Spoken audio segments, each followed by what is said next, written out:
Ma'am ಇವತ್ತು budget ಮಂಡನೆ ಆಗಿದೆ. ಅದರಲ್ಲಿ ಮಕ್ಕಳಿಗೆ 16 ವರ್ಷದ ಮಕ್ಕಳಿಗೆ ಸೋಷಿಯಲ್ ಮೀಡಿಯಾ ಬ್ಯಾನ್ ಮಾಡಿದ್ದಾರೆ. ಜೊತೆಗೆ ಮೊಬೈಲ್ ಅನ್ನು ಸಹ ಬಳಕೆ ಮಾಡೋದು ಕಡಿಮೆ ಅಂತ ಹೇಳಿ ಇದನ್ನ ಯಾವ ರೀತಿಯಾಗಿ ಜನರು ಅಕ್ಸೆಪ್ಟ್ ಮಾಡಬೇಕು ತಂದೆ ತಾಯಿಗಳು?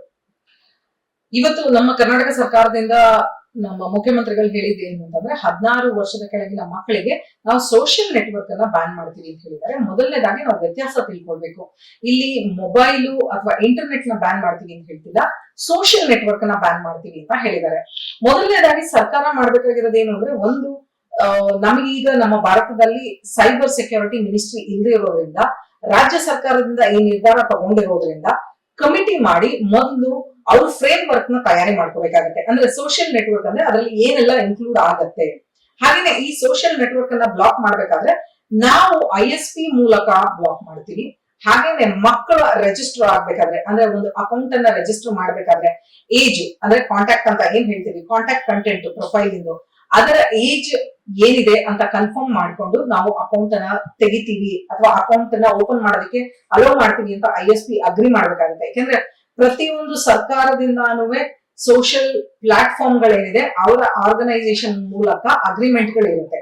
ಆ ಅಗ್ರಿಮೆಂಟ್ ಹೇಗೆ ಅವರು ಸೈನ್ ಮಾಡಿರ್ತಾರೆ ಅನ್ನೋದ್ರ ಮೇಲೆ ಕೂಡ ಇದು ಪ್ರಭಾವ ಬೀರುತ್ತೆ. ಯಾಕೆಂದ್ರೆ ನಮ್ಮ ಈ ರಾಜ್ಯ ಸರ್ಕಾರದ ನಿರ್ಧಾರದ ಜೊತೆಗೆ ನಮ್ಮ ಕೇಂದ್ರ ಸರ್ಕಾರದ ಸಹಕಾರ ಕೂಡ ನಮ್ಗೆ ಇಲ್ಲಿ ಬೇಕಾಗುತ್ತೆ. ಸೊ ಇದನ್ನ ನಾವು ಮೊದಲು ಯೋಚನೆ ಮಾಡ್ಬೇಕಾಗತ್ತೆ. ಹಾಗೇನೆ ಸರ್ಕಾರ ಹೇಗೆ ಇದರ ನಿರ್ಧಾರವನ್ನ ತಗೊಳುತ್ತೆ ಅನ್ನೋದನ್ನು ಯೋಚನೆ ಮಾಡ್ಲೇಬೇಕು. ಯಾಕೆಂತಂದ್ರೆ ಇದಕ್ಕೆ ಸರಿಯಾದ ತಯಾರಿ ಬೇಕು ನಮ್ಗೀಗ.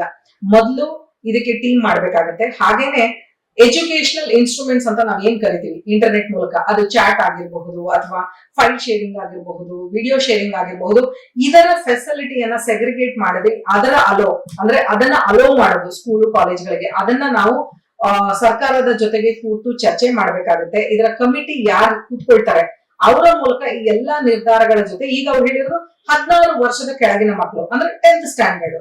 ಸೊ ಕಾಲೇಜಿಗೆ ಯಾವ ರೀತಿ ಇದು ಇಂಪ್ಲೈ ಮಾಡ್ತಾರೆ, ಅಬೌವ್ 16 ಅಂತ ಬಂದಾಗ ಯಾವ ಏಜಿನವರೆಗೂ ಇವರು ಬ್ಲಾಕ್ ಮಾಡ್ತಾರೆ.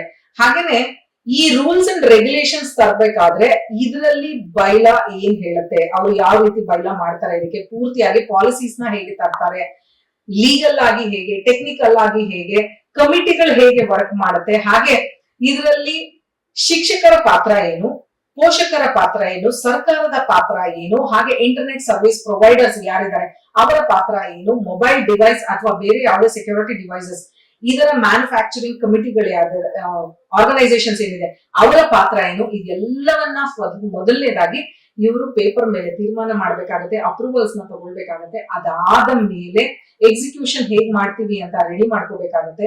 ಇದರ ಜೊತೆಗೆ ಟೆಸ್ಟ್ ಬೆಡ್ ಅಂತ ಕರಿತೀವಿ ನಾವು, ಟೆಸ್ಟ್ ಬೆಡ್ ನ ಮಾಡಿ ರಿಪೋರ್ಟ್ ತಗೊಳ್ಬೇಕಾಗತ್ತೆ. ಪ್ರೋಸ್ ಅಂಡ್ ಕಾನ್ಸ್ ಏನಿದೆ ಅದನ್ನ ಕರೆಕ್ಷನ್ಸ್, ಗ್ಯಾಪ್ ಅನಾಲಿಸಿಸ್ ಮಾಡಿ ಆ ಗ್ಯಾಪ್ ಫಿಲ್ಲಿಂಗ್ ಏನ್ ಮಾಡ್ತೀವಿ, ಇದೆಲ್ಲಾ ಮುಗಿದ ಮೇಲೆ ಇದರ ಎಕ್ಸಿಕ್ಯೂಷನ್. ಅಂದ್ರೆ ಇದಕ್ಕೆ ಸುಮಾರು ನಮಗೆ ಟೈಮು ಬೇಕಿದೆ.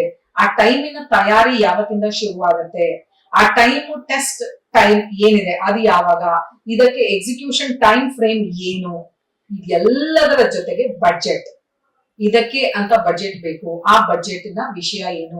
ಸೊ ಇದೆಲ್ಲದಕ್ಕೂ ಉತ್ತರ ಮೊದಲು ಹುಡುಕೋಬೇಕು, ಅದಾದ ನಂತರ ಇದರ ಎಕ್ಸಿಕ್ಯೂಷನ್.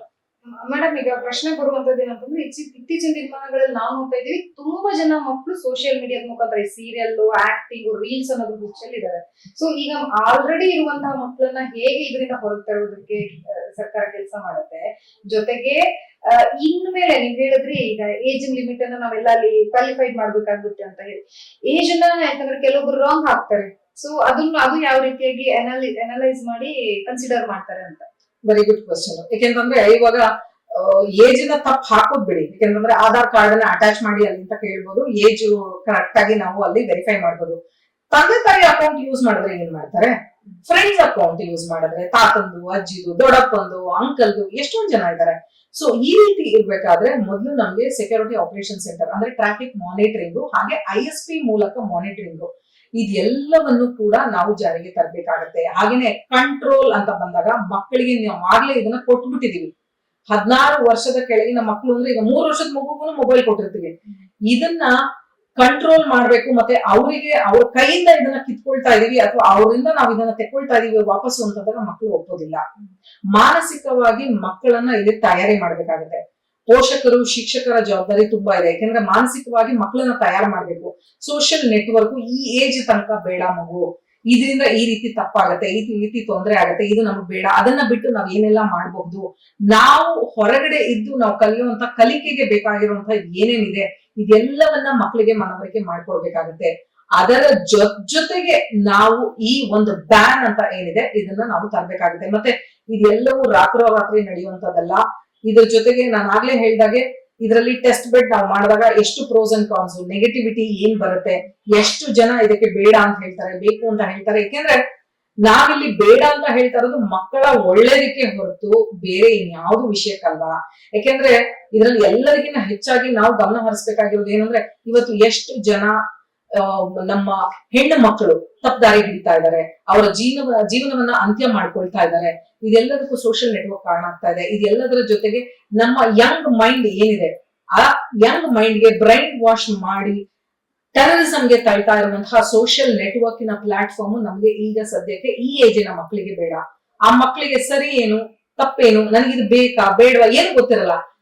ಕಂಟೆಂಟ್ ಕಾಂಟ್ಯಾಕ್ಟ್ ಕಮೆಂಟ್ಸ್ ಅಂತ ನಾವು ನೋಡಕ್ ಹೋದಾಗ ಈ ಕಂಟೆಂಟ್ ಏನಿದೆ ಇದು ಯಾವ ಮಕ್ಕಳಿಗೆ ತೋರಿಸ್ತಾ ಇದೀವಿ ನಾವು ಸೋಷಿಯಲ್ ನೆಟ್ವರ್ಕ್ ಅಲ್ಲಿ. ನೀವೇನಾರ ಅವ್ರಿಗೆ ಇಂಥದ್ದೇ ನೋಡ್ಬೇಕು ಅಂತದ್ದೇ ನೋಡ್ಬೇಕು ಜೊತೆ ಕೂತ್ಕೊಂಡು ಹೇಳ್ಕೊಡ್ತಾ ಇಲ್ಲ, ಎಲ್ಲವನ್ನ ನೋಡ್ತಾ ಇದ್ದಾರೆ. ಸೊ ಹಾಗಾಗಿ ಆ ಮಕ್ಕಳನ್ನ ದಾರಿಗೆ ತರೋದಕ್ಕೋಸ್ಕರ ತಗೊಳ್ತಾ ಇರುವಂತಹ ಮೊದಲನೇ ಹೆಜ್ಜೆ. ಇದರಲ್ಲಿ ನಾವು ಎಷ್ಟು ಮಟ್ಟಿಗೆ ಎಡುತ್ತೀವಿ, ಎದ್ದು ನಿಂತ್ಕೋಬೇಕಾಗಿರುವಂತಹ ಚಾನ್ಸಸ್ ತುಂಬಾ ಜಾಸ್ತಿ ಬೇಕು. ನಮ್ಗೆ ಸರಿಯಾದ ಸಪೋರ್ಟ್ ಬೇಕು. ಮತ್ತೆ ಈ ಮೂಲಕ ಕೇಳ್ಕೊಳ್ಳೋದೇನು ಅಂದ್ರೆ ಶಿಕ್ಷಕರು ಪೋಷಕರು ಇಲ್ಲಿ ಸರಿಯಾದ ನಿರ್ಧಾರವನ್ನ ತಗೋಬೇಕು. ಅಯ್ಯೋ ನನ್ ಮಗ ತುಂಬಾ ಡಿಪ್ರೆಸ್ ಆಗ್ಬಿಟ್ಟಿದಾನಪ್ಪ, ನನ್ ಮಕ್ಕಳು ಈ ಒಂದು ಸೋಷಿಯಲ್ ನೆಟ್ವರ್ಕ್ ನ ಬ್ಯಾನ್ ಮಾಡಿದ ತಕ್ಷಣ ತುಂಬಾ ಡಿಪ್ರೆಸ್ ಆಗ್ಬಿಟ್ಟಿದ್ದಾಳೆ, ಸರ್ಕಾರ ಏನಾದ್ರೂ ಮಾಡ್ಕೊಂಡು ಹೋಗ್ಲಿ, ನಾನು ನನ್ನ ಅಕೌಂಟ್ ಇಂದ ಆಕ್ಸೆಸ್ ಕೊಟ್ಬಿಡ್ತೀನಿ. ಇದೆಲ್ಲವನ್ನ ಅರ್ಥ ಮಾಡ್ಕೋಬೇಕಾಗಿರೋದು ನೀವು. ಯಾಕೆಂತಂದ್ರೆ ಇದು ಮಾಡ್ತಾ ಇರೋದು ನಿಮ್ಮನೆ ಮಕ್ಕಳಿಗೆ, ಸರ್ಕಾರದ ಒಳಗಡೆ ತರ್ತಾ ಇಲ್ಲ, ಇದು ನಿಮ್ಮ ಮನೆಯ ಮಕ್ಕಳಿಗೆ ತರ್ತಾ ಇರೋದ್ರಿಂದ ನೀವು ಕೂಡ ಇದನ್ನ ಅರ್ಥ ಮಾಡ್ಕೋಬೇಕಾಗುತ್ತೆ.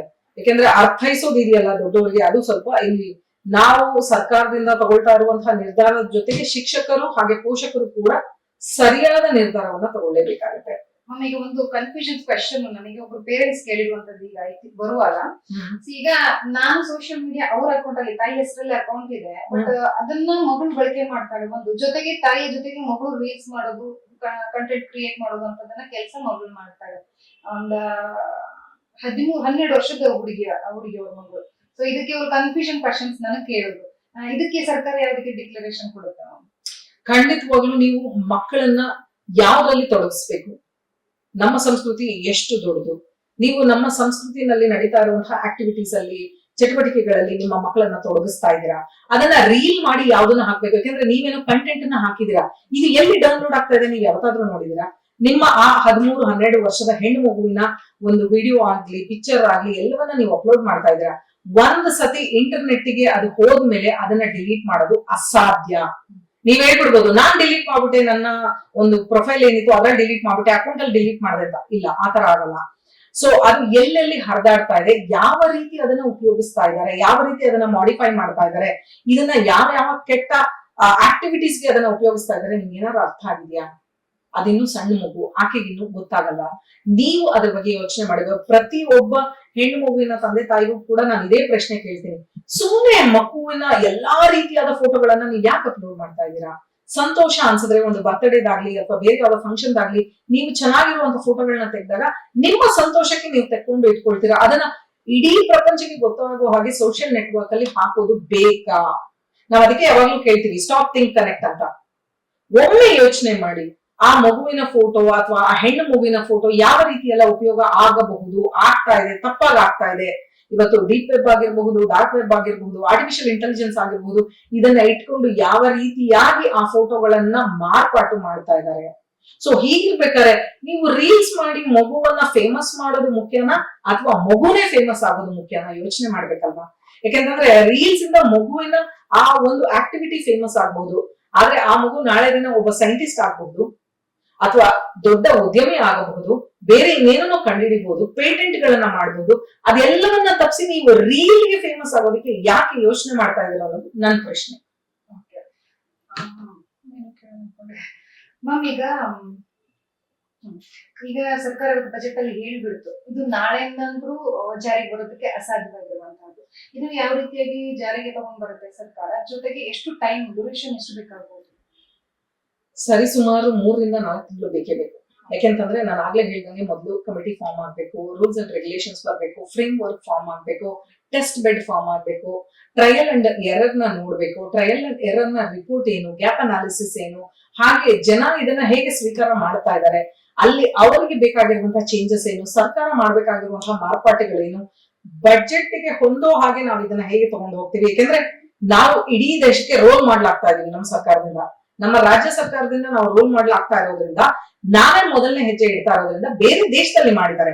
ಈಗ ಮುಂದಿನ ಅಂದ್ರೆ ಈ ವರ್ಷ ಕೊನೆಯ ಒಳಗೆ ಡೆನ್ಮಾರ್ಕ್ ತರಬೇಕು ಅಂತಿದ್ದಾರೆ, ಫ್ರಾನ್ಸ್ ತರಬೇಕು ಅಂತ ಇದ್ದಾರೆ, ಸ್ಪೇನ್ ಅವ್ರು ತರಬೇಕು ಅಂತಿದ್ದಾರೆ. ಪ್ರತಿಯೊಬ್ರು ಇದನ್ನೇ ಜಾರಿಗೆ ತರಬೇಕು ಅಂತಿದ್ದಾರೆ ಅಂದ್ರೆ ಖಂಡಿತವಾಗ್ಲೂ ಇದು ಸರಿಯಾದ ಯೋಚನೆಯೇ, ಖಂಡಿತ ಹೌದು. ಆದ್ರೆ ಹೇಗೆ ಜಾರಿಗೆ ತರ್ತೀವಿ ಅಂತಂದಾಗ ಮೊದಲನೇದು ಅವ್ರು ಏನೆಲ್ಲ ಮಾಡಿದ್ದಾರೆ ನೋಡಬಹುದು, ಎರಡನೇದು ಇದರಲ್ಲಿ ನಮಗೆ ಯಾವುದು ಸೂಕ್ತ. ಯಾಕೆಂದ್ರೆ ಇವತ್ತು ಆಸ್ಟ್ರೇಲಿಯಾದಲ್ಲಿ ಮಾಡ್ತಾ ಇರೋದೆಲ್ಲ ನಮಗೆ ಸೂಕ್ತ ಅಂತ ಹೇಳಕ್ಕಾಗಲ್ಲ. ಅವರು GDPR ನ ಫಾಲೋ ಮಾಡ್ತಾರೆ, ನಾವು DPDP ಆಕ್ಟ್ ನ ಫಾಲೋ ಮಾಡಬೇಕು. DPDP ಎಕ್ಸಿಕ್ಯೂಷನ್ ಯಾವಾಗಿಂದ ಶುರುವಾಗುತ್ತೆ, ಡೇಟಾ ಪ್ರೊಟೆಕ್ಷನ್ ಹೇಗೆ, ISP ಮೇಲೆ data protection act regulations rules ಹೇಗೆ. ಸೊ ಇದರ ಜೊತೆಗೆ ನಾವು ಯೂಸ್ ಮಾಡ್ತಾ ಇರುವಂತಹ ಈ ಒಂದು ಸೋಷಿಯಲ್ ನೆಟ್ವರ್ಕ್ ಗಳ ಜೊತೆ ನಮ್ಮ ಅಗ್ರಿಮೆಂಟ್ ಏನು, ನಮ್ಮ ಕೇಂದ್ರ ಸರ್ಕಾರದ ಅಗ್ರಿಮೆಂಟ್ ಏನ್ ಮಾತಾಡುತ್ತೆ, ಆ ಅಗ್ರಿಮೆಂಟ್ ಚೇಂಜಸ್ ಗೆ ನಾವು ರಾಜ್ಯ ಸರ್ಕಾರದಿಂದ ಕೇಂದ್ರ ಸರ್ಕಾರಕ್ಕೆ ಏನನ್ನ ಕೇಳಬೇಕು. ಸೊ ಹೀಗೆ ಬಹಳಷ್ಟು ಪ್ರಶ್ನೆಗಳಿದೆ. ಈ ಪ್ರಶ್ನೆಗಳಿಗೆ ಉತ್ತರ ಬೇಕು, ಸರಿಯಾದ ಒಂದು ಕಮಿಟಿ ಇಲ್ಲಿ ಕೂರ್ಲೇಬೇಕಾಗತ್ತೆ. ಜಾಸ್ತಿ ಕೇಳ್ತೀನಿ ಬಿಡಿ. ಇಲ್ಲ ಇಲ್ಲ ಈಗ ಏನಂದ್ರೆ ಮ್ಯಾಮ್, ಈಗ ಆಲ್ರೆಡಿ ತುಂಬಾ ಜನರದ್ದು ಈಗ social Facebook, YouTube, Instagram including WhatsApp ಸಹ ಮಕ್ಕಳಿದೆ. ಹಾಗಾದ್ರೆ ಇವರೆಲ್ಲ ಡಿಲೀಟ್ ಮಾಡ್ಕೋಬೇಕು ಅಕೌಂಟ್ ಅನ್ನ, ಹೇಗೆ ನಾವು ಈಗ? ಮೊದಲನೇದಾಗಿ ಖಂಡಿತವಾಗ್ಲೂ ಈ ಅಕೌಂಟ್ಗಳು ಯಾರ್ಯಾರ್ದು ಆಲ್ರೆಡಿ ಕ್ರಿಯೇಟ್ ಆಗಿದೆ, ಇದು ಒಂದು ರೆವೆನ್ಯೂ ಜನರೇಟ್ ಮಾಡ್ತಾ ಇರುತ್ತೆ. ಅದು ಆ ಅಕೌಂಟ್ ಕ್ರಿಯೇಟ್ ಮಾಡಿರುವಂತಹ ಆಪಿನ ಕಂಪನಿಗಾಗಿರ್ಬಹುದು ಅಥವಾ ISP ಗಾಗಿರ್ಬಹುದು ರೆವೆನ್ಯೂ ಜನರೇಟ್ ಮಾಡ್ತಾ ಇರುತ್ತೆ. ಈ ರೆವೆನ್ಯೂ ಜನರೇಷನ್ ಅಲ್ಲಿ ಖಂಡಿತವಾಗ್ಲೂ ಸರ್ಕಾರಕ್ಕೂ ಪಾಲಿದ್ದೇ ಇರುತ್ತೆ, ಯಾಕಂದ್ರೆ ಸರ್ಕಾರ ಕೂಡ ಅದರಲ್ಲಿ ಅಗ್ರಿಮೆಂಟ್ ಇರುತ್ತೆ. ಸೊ ಹೀಗಿರುವಾಗ ಅಕೌಂಟ್ ಗಳನ್ನ ಡಿಲೀಟ್ ಮಾಡ್ತಾರ ಅಥವಾ ಅದನ್ನ ಅಲ್ಲಿಗೆ ಡೆಡ್ ಮಾಡಿ ಮುಂದುವರಿತಾರ ಅಂತ ಕೇಳಿದಾಗ ಇದನ್ನ ಸರ್ಕಾರ ನಿರ್ಧಾರ ತಗೋಬೇಕಾಗತ್ತೆ. ಲಕ್ಷಾಂತರ ಕೋಟ್ಯಾಂತರ ಅಕೌಂಟ್ಗಳನ್ನ ಅಲ್ಲಿ ಅವರು ಸ್ಟಾಪ್ ಮಾಡ್ಬೇಕಾಗಬಹುದು. ಅಂದ್ರೆ ಇದು ಅಂಡರ್ ಏಜ್ ಆಗಿರೋದ್ರಿಂದ ಈ ಅಕೌಂಟ್ ಗಳನ್ನ ನಾವು ಸದ್ಯಕ್ಕೆ ಸ್ಟಾಪ್ ಮಾಡ್ತೀವಿ, ಆ ನಂತರ ಸ್ಲೋಲಿ ಅದನ್ನ ಡಿಲೀಟ್ ಮಾಡ್ತೀವಿ. ಅದಾದ ನಂತರ ಅದ್ರ ಮೇಲೆ ಯಾವ್ದು ಕೇಸ್ ಇಲ್ಲ, ಅದರ ಲಾಗ್ಸ್ ಗಳು ಇನ್ಯಾವುದಕ್ಕೂ ಬೇಡ ಅಂತ ಅಂದಾಗ ಕಂಪ್ಲೀಟ್ ಡಿಲಿಷನ್ ಗೆ ತಗೊಳ್ತೀವಿ ಅಂತ. ಯಾಕಂದ್ರೆ ಕಂಪ್ಲೀಟ್ ಡಿಲಿಷನ್ ಅಂದ್ರೆ ಸರ್ವರ್ ಕಂಟೆಂಟ್, ಅಂದ್ರೆ ಫೇಸ್ಬುಕ್ ಅಲ್ಲಿ ನಾನು ಪ್ರೊಫೈಲ್ ನ ಡಿಲೀಟ್ ಮಾಡಿದೆ ಅಂತಂದ್ರೆ ಸರ್ವರ್ ಎಷ್ಟು ಕ್ಲಸ್ಟರಿನ ಸರ್ವರ್ಗಳು, ಅದು ಎಲ್ಲೆಲ್ಲಿ ಅದು ಸ್ಟೋರ್ ಆಗಿದೆ, ಕಂಪ್ಲೀಟ್ ಡಿಲಿಷನ್ ಗೆ ಆ ಫೇಸ್ಬುಕ್ಕಿನ ಓನರ್ ಯಾರಿದ್ದಾರೆ ಅವರು ಕನ್ಫರ್ಮೇಶನ್ ಅನ್ನ ಡಾಕ್ಯುಮೆಂಟ್ ಮೂಲಕ ಕೊಡ್ತಾರಾ. ಸೊ ಈ ರೀತಿ ಸಾಕಷ್ಟು ಪ್ರಶ್ನೆಗಳು ಕೂಡ ಅಲ್ಲಿ ಹೇಳುತ್ತೆ. ಸೊ ಹಾಗಾಗಿ ಅಕೌಂಟ್ ಡಿಲೀಷನ್ ಅಂತ ಬಂದಾಗ ಸರ್ಕಾರ ಇಲ್ಲಿ ನಿರ್ಧಾರ ತಗೊಂಡು ಅಕೌಂಟ್ ನ ಡಿಲೀಟ್ ಮಾಡ್ತಾರ, ಪಾಸ್ ಮಾಡ್ತಾರ ಸ್ವಲ್ಪ ಸಮಯ, ಹಾಗೇನೆ ಅದಕ್ಕೆ ಬೇಕಾಗಿರುವಂತಹ ಲಾಗ್ಸ್ ನ ಸ್ಟೋರ್ ಮಾಡ್ತಾರ. ಹೀಗೆ ಸಾಕಷ್ಟು ಪ್ರಶ್ನೆಗಳಿಗೆ ಉತ್ತರ ಕೂಡ ಬೇಕಾಗುತ್ತೆ. ಹಾಗೇನೆ ಏನು ಮಾಡಬೇಕು ಏನು ಮಾಡಬಾರ್ದು ಅನ್ನೋದಕ್ಕೆ 4-5 ಚಾಯ್ಸ್ ಗಳಿದೆ. ಅದನ್ನ ಸರ್ಕಾರ ಸರಿಯಾದ ನಿರ್ಧಾರವನ್ನ ತಗೊಳ್ಳೋ ಟೈಮ್ ನಲ್ಲಿ ಕೇಂದ್ರ ಸರ್ಕಾರದ ಜೊತೆಗೆ ಕೂತು ನಿರ್ಧಾರ ತಗೋಬೇಕಾಗುತ್ತೆ. ಮತ್ತೆ ಬೇರೆ ಏನಾದ್ರು ನಾನು ಕೇಳಬೇಕು? Most of it you have asked. Almost ಎಲ್ಲ ಕೇಳಿದೀನಿ. ಈಗ ಈಗ ಸ್ಕೂಲ್ ಅಲ್ಲಿ ಏನಂದ್ರೆ ನೋಟ್ಸ್ ಕಳಿಸ್ತಾರೆ ವಾಟ್ಸ್ಆಪ್ ಅಲ್ಲಿ, ಅಥವಾ ಸಮ್ ಟೈಮ್ಸ್ ಏನ್ ಮಾಡ್ತಾರೆ ಮಕ್ಕಳಿಗೆ ಈ ಫಾರಿನ್ ಕಂಟ್ರಿಗೆ ಹೋಗೋರೆಲ್ಲ ಏನ್ ಮಾಡ್ತಾರೆ ಕನ್ನಡ ಕ್ಲಾಸಸ್ ನ ಇಲ್ಲಿಂದ ಆನ್ಲೈನ್ ನನ್ನ ಕೆಳಗಡೆ ಮೇಲೆ ಇದು ಆಗ್ತಿರುವಂತದ್ದು. ಫಾರಿನ್ ಕಂಟ್ರಿ ಮಕ್ಕಳಿದ್ದಾರೆ, ಬಟ್ ಅವ್ರಿಗೆ ಮಕ್ಕಳಿಗೆ ಕನ್ನಡ ಕಲಿಸ್ಬೇಕು ಅಂತ ಹೇಳಿ ಆನ್ಲೈನ್ ಥ್ರೂ ವಾಟ್ಸ್ಆಪ್ ಥ್ರೂ ಇಂದ ಅವರು ವಿಡಿಯೋ ಕಾಲ್ ಮುಖಾಂತರ ಇಲ್ಲಿ ಬೆಂಗಳೂರಿಂದ ಕನೆಕ್ಟ್ ಮಾಡಿ ಕ್ಲಾಸಸ್ ಅನ್ನ ಕೇಳ್ತಾರೆ. ಸೊ ಇದಕ್ಕೆಲ್ಲ ಮುಂದೆ ಕ್ಲಾಸಸ್ ಗಳು ಹೊಡಿತಾ ಬೀಳುತ್ತಾ ಹೇಳಿ? ಖಂಡಿತವಾಗ್ಲೂ ಇಲ್ಲ. ಯಾಕೆಂತಂದ್ರೆ ನಾನು ಆಗ್ಲೇ ಹೇಳಿದೆ, ಎಜುಕೇಶನಲ್ ಇನ್ಸ್ಟ್ರೂಮೆಂಟ್ಸ್ ಅಂತ ಬರುತ್ತೆ. ಅಂದ್ರೆ ಎಜುಕೇಶನ್ ಪರ್ಪಸ್ಗೆ ಅಂತ ಕ್ರಿಯೇಟ್ ಮಾಡಿರುವಂತಹ ಈಕ್ವಲೆಂಟ್ ಟು ವಾಟ್ಸ್ಆಪ್ ನ ಮೆಸೆಂಜರ್ ಗಳಿದೆ. ಹಾಗೇನೆ ವೆಬಿನಾರ್ ಗಳು ಮಾಡುವಂಥದ್ದು, ಅಂದ್ರೆ ವಿಡಿಯೋ ಕಾಲ್ ಗಳು ಮಾಡಿ ಟೀಚ್ ಮಾಡುವಂಥದ್ದು. ಅದಕ್ಕೆ ಎಜುಕೇಶನಲ್ ಟೂಲ್ಸ್ ಎಸ್ಪೆಷಲಿ ಇಂಟರ್ನೆಟ್ ಅಲ್ಲಿ ಅವೈಲಬಲ್ ಇದೆ, ಅಥವಾ ಕ್ರಿಯೇಟ್ ಮಾಡಿಸ್ಬೋದು. ಇದಕ್ಕೆಲ್ಲ 1-1.5 ತಿಂಗಳಲ್ಲಿ ನಮಗೆ ಸಾಕಷ್ಟು ಅದ್ಭುತವಾದ ಆಪ್ ಗಳನ್ನ ಕ್ರಿಯೇಟ್ ಮಾಡಿಸಬಹುದು, ಕಮ್ಯುನಿಕೇಟ್ ಮಾಡಬಹುದು. ಅದನ್ನ ಶಾಲೆಗಳಲ್ಲಿ ಉಪಯೋಗಿಸೋದಕ್ಕೆ ಹೇಳ್ಬೋದು, which is purely restricted for the exact communication. ಅಂದ್ರೆ ಎಜುಕೇಶನಲ್ ಪರ್ಪಸ್ ಮಾತ್ರ ಉಪಯೋಗ ಮಾಡುವಂತಹ ಇನ್ಸ್ಟ್ರೂಮೆಂಟ್ಸ್ ನ ಕ್ರಿಯೇಟ್ ಮಾಡೋದು ಕಷ್ಟ ಏನೂ ಅಲ್ಲ, ಆಯ್ತಾ? ಹಾಗಿರುವಾಗ ನಾವು ವಾಟ್ಸ್ಆಪ್ ಅನ್ನ ಯಾಕೆ ಯೂಸ್ ಮಾಡ್ತೀವಿ ಅಂದ್ರೆ ನಾವು ಅಡಿಕ್ಟ್ ಆಗ್ಬಿಟ್ಟಿದೀವಿ ಅದಕ್ಕೆ ಅಷ್ಟೇ. ಯಾಕೆಂತಂದ್ರೆ ನಿಮ್ಗೆ ಎಷ್ಟೋ ಕಂಪ್ನಿಗಳಲ್ಲಿ ಇವಾಗ ಅವ್ರದೇ ಆದ ಚಾಟ್ ವಿಂಡೋಗಳಿರುತ್ತೆ, ಚಾಟ್ ಬಾಕ್ಸ್ಗಳಿರುತ್ತೆ, ಚಾಟ್ ಆಪ್ಗಳಿರುತ್ತೆ ಅವರಿಗೆ, ಅವ್ರು ಅದನ್ನೇ ಉಪಯೋಗಿಸ್ತಾರೆ. ಸಾಕಷ್ಟು ಜನ ಟೀಮ್ಸ್ ಯೂಸ್ ಮಾಡ್ತಾರೆ, ಟೀಮ್ಸ್ ಅಲ್ಲಿ ಪೇಡ್ ವರ್ಷನ್ ಇರುತ್ತೆ ಅವ್ರಿಗೆ. ಹಾಗೆ ಸ್ಕೂಲ್ಗಳಲ್ಲೂ ಕೂಡ ಅವರದೇ ಆದ ಕಮ್ಯುನಿಕೇಶನ್ ಎಕ್ಸ್ಚೇಂಜ್ಗೆ ಅಂತ ಬೇಕಾಗಿರುವಂತಹ ಪ್ಲಾಟ್ಫಾರ್ಮ್ ಗಳನ್ನ ಕ್ರಿಯೇಟ್ ಮಾಡ್ಕೋಬಹುದು, ಅದೇನ್ ತಪ್ಪಲ್ಲ. ಅಥವಾ ಯೂನಿವರ್ಸಲ್ ಆಗಿ ಇಡೀ ಕರ್ನಾಟಕದ ಎಜುಕೇಶನ್ ಸೆಕ್ಟರ್ಗೆ ಅಂತಾನೆ ಒಂದು ಆಪ್ ಅನ್ನ ಕ್ರಿಯೇಟ್ ಮಾಡಬಹುದು. ಅದು ವಿಡಿಯೋ ಕಾನ್ಫರೆನ್ಸ್ಗೆ, ವಿಡಿಯೋ ಟೀಚಿಂಗ್ಗೆ, ಆನ್ಲೈನ್ ವರ್ಚುವಲ್ ಟೀಚಿಂಗ್ಗೆ, ಹೈಬ್ರಿಡ್ ಟೀಚಿಂಗ್ಗೆ, ಕಮ್ಯುನಿಕೇಶನ್ಗೆ, ಡಾಕ್ಯುಮೆಂಟ್ ಎಕ್ಸ್ಚೇಂಜ್ಗೆ ಎಲ್ಲದಕ್ಕೂ ಉಪಯೋಗಿಸಬಹುದು. ಇದನ್ನ ಕ್ರಿಯೇಟ್ ಮಾಡೋದಕ್ಕೆ ಎಕ್ಸ್ಪರ್ಟ್ಸ್ ಟೀಮ್ ಕೂತ್ಕೊಂಡ್ರೆ ನಮ್ಗೆ 30 ದಿನದಲ್ಲಿ ರೆಡಿ ಆಗೋಗುತ್ತೆ. ಸೊ ಹಾಗಾಗಿ ವಾಟ್ಸ್ಆಪ್ ಮೇಲೆ ಡಿಪೆಂಡ್ ಆಗ್ಬೇಕು ಅಂತ ಏನಿಲ್ಲ, ಅದು ಒಂದು ಮಾಧ್ಯಮ ಅಷ್ಟೇ.